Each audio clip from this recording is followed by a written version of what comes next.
አልነበረ ሩቅ ሄደን ነበር አሁን ግን ወይዘሮ ዝናሽ ታያቸው እዚሁ በአካባቢያችን ጥሩ ትምህርት ቤት ገንብተው አንድ ሰው አንድ ነገር በጣም የሚፈልገው ነው በጣም ይጓጓለት ነገር እሱም ጠፊ ያልሆነ ነገር ምኖር ነገር ሲያገኝ ምን ይሰማው በጣም ደስ ብሎ ከነዚህ ልጆች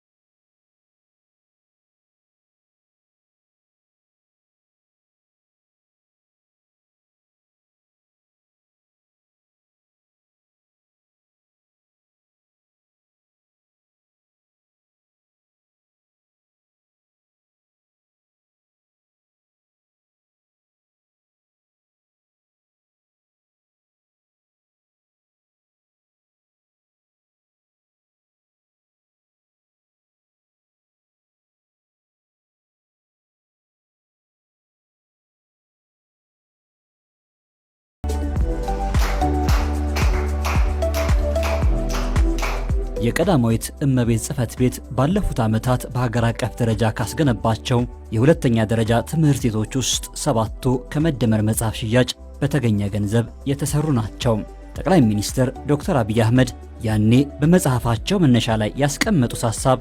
ዛሬ በየክልሎቹ ትምህርት